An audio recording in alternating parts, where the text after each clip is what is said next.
getting logged in here. All right. Hey, I'm Bree Tedesco. I'm here with my husband, John Tedesco. Good morning. So this is our very first go live together. You're a pro, I know. Right. But I have never done this before, so please be gracious with me as we do this. I get a lot of questions on social media about, here to there actually, on what John does, or even little questions about what do I do after surgery. So I wanted to give you guys the opportunity to submit whatever question you wanted and let John answer it live on Instagram and Facebook. That's right. And we figured we'd do it live, that way it's a little more authentic and honest, so you can see exactly what it's like to visit with me in person. Yep. So I have our questions submitted here, and I'm going to pull them randomly and let you answer them. Are you ready for this? Yeah, and thanks for submitting questions. And I'm not going to use any names, they're all anonymous, but if you happen to be watching and you submitted a question, hopefully we'll answer it for you and teach everybody else as well. Yes, and thank you guys. Thank you to our followers. I want you to like and share, comment as we're doing this live for you today. And for those that shared a lot of our advertisements for this, we really appreciate that too. I know Mayor John Brown shared on Facebook. Kim with Magnolia Spa down in McAllister shared. Thank you, Deanna, guys. so thank you guys for doing that. We appreciate it. That's how you grow business. And from the bottom of our hearts, thank you so much. Absolutely. So, all right, here's your first one. Okay, this one's about skin care. So what is the best order to apply skincare? So what product comes first, second? I already know what your number one thing is going to be. Sure, right. Well, so I try to be as simple and practical about skincare as I can. I feel like more people can do it if it's simple, inexpensive, and easy to find. So the most important thing that we can do is sunblock, really. So I always recommend that as the number one option for patients that want to keep their skin looking good. And then the second most important thing is tretinoin or some sort of vitamin A derivative. I'm actually kind of getting to be more of a fan of what they call adapalene because it's a little more stable than tretinoin. So in the mornings, I generally recommend use your usual face wash, or if you're like me and you have oily skin, you can use something with benzoyl peroxide in it that helps to shrink pores, helps to make your skin less oily, may help clear up your acne and things like that. You can put on your sunblock at that point. So AM is always sunblock. You can also add another benzoyl peroxide cream like Clearasil, something simple like that. Again, I do that because I have oily skin to begin with, and I always had big pores, and that helps to shrink them, and that makes your skin look younger. So in the morning, I do sunblock and benzoyl peroxide cream, leave that on all day, reapply the sunblock often if you're going to be outside. And then in the evening, you should wash again and then apply your vitamin A derivative like tretinoin or adapalene. Now those products, they're prescription. I think primarily they're prescription because they can cause birth defects since they're vitamin A, just like any vitamin A would. So we prescribe those, so you can come see us and we can talk about it.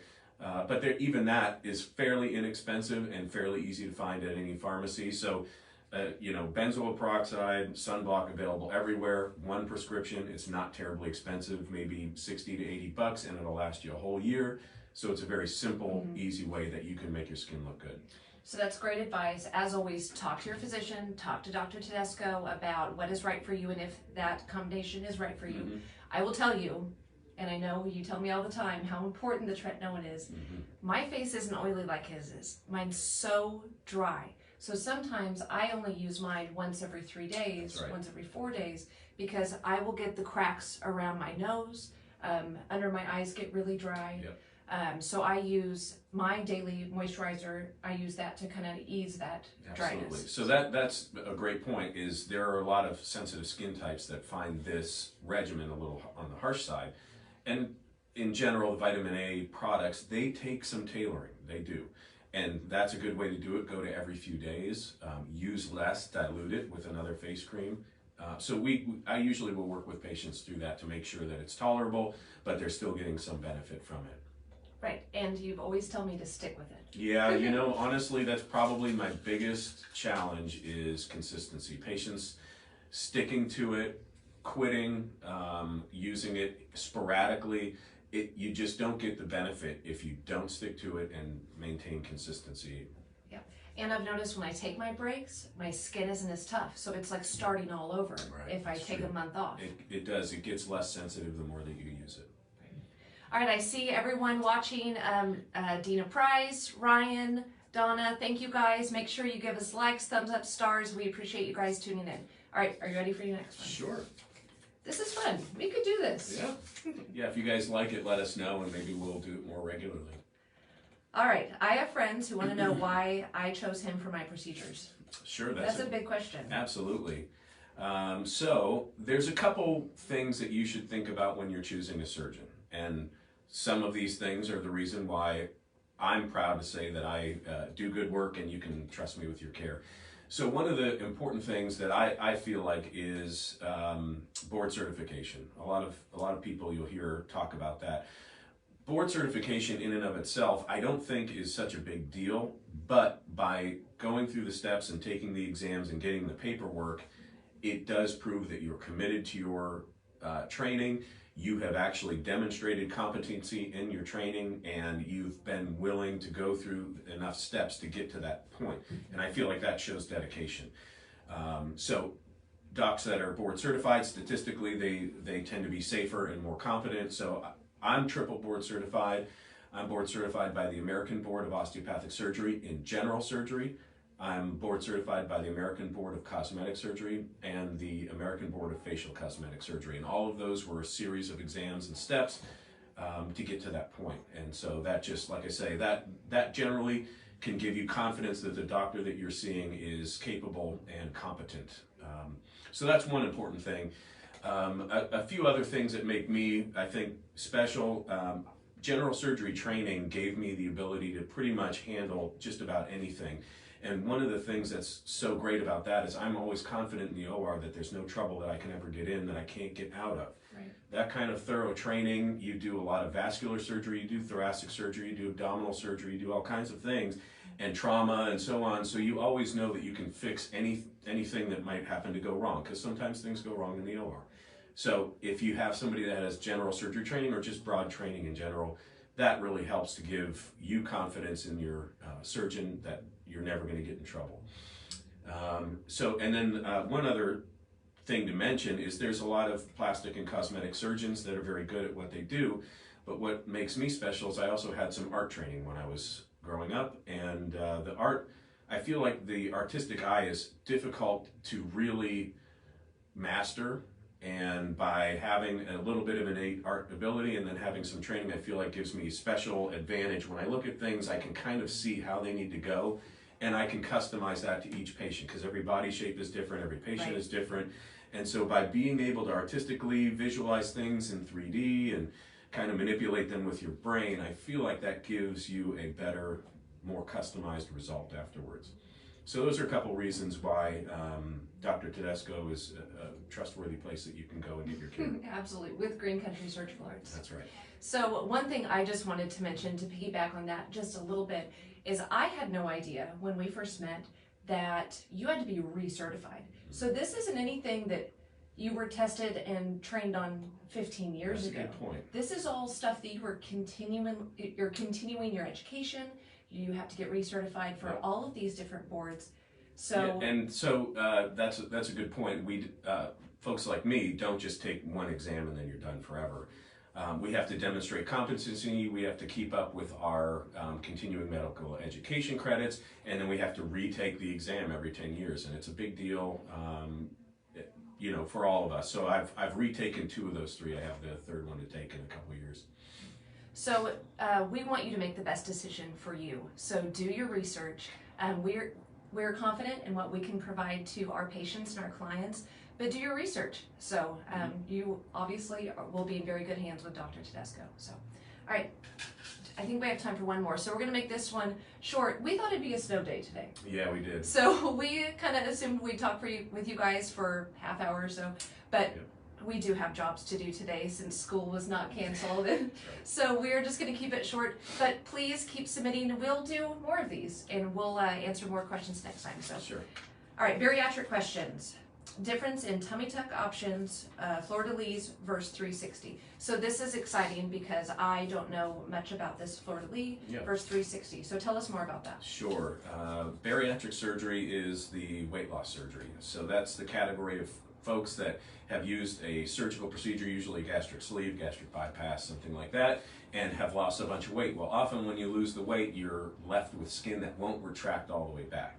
So you've got excess skin on the tummy, breast, arms, legs. Those are common places that we see it. So we have different approaches that we can address that, and probably the tummy is most common that we do. And we do have several different options. So the question is kind of what's the difference between a tummy tuck, a fleur-de-lis, and a full 360? And I'm kind of a visual learner, so I can just kind of sketch it out for you just so you can kind of help to understand what we're talking about. Typical tummy tuck is a incision kind of from hip to hip, and you kind of remove the overhang and pull it down like a window shade. We get a live experience of your art skills here. All right. Okay, so here's a typical abdomen, and our incision goes here. And generally, I try to remove all the way up to the belly button with a tummy tuck.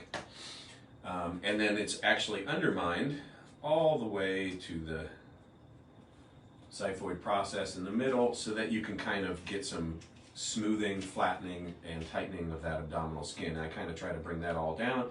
Another advantage is a lot of the stretch marks, stria we call them, tend to be down in the lower abdomen, so you get rid of a lot of those as well.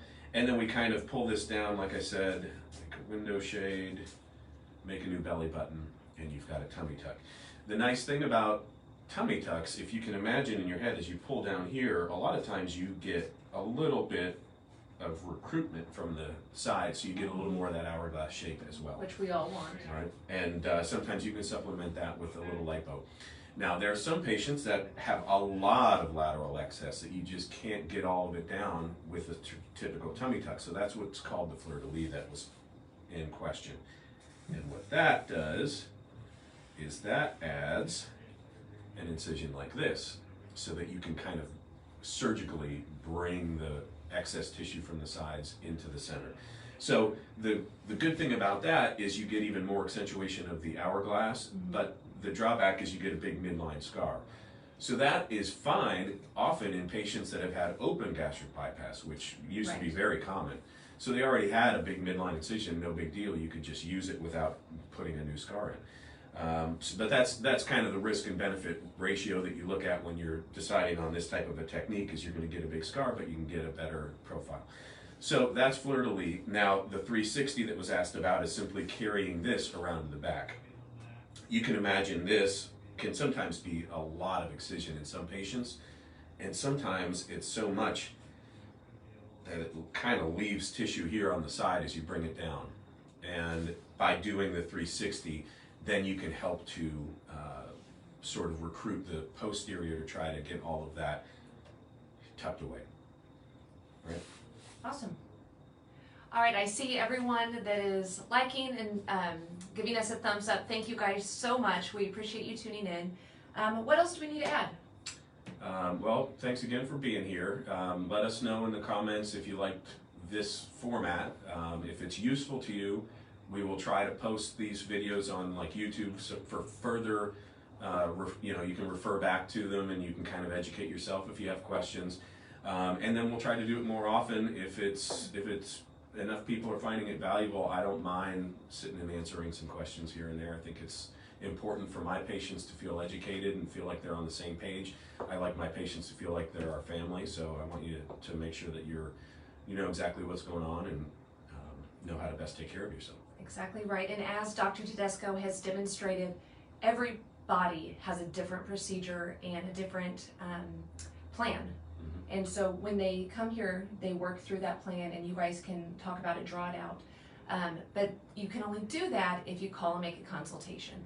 So it's not something that's cookie cutter for everyone. As we said, it's very tailored. Your consultations, they can book complimentary. Yeah. So give us a call at Green Country Surgical Arts. Our telephone number is 918-600-0026, and we can book that consultation with Dr. John Tedesco. And we're located right on 71st Street near Yale, so it's sort of centrally located, easy to get to, easy to find. That's right. Okay, anything else? Sounds good. Thanks. I hope that was helpful. Thanks for being with us, guys, and we will see you soon.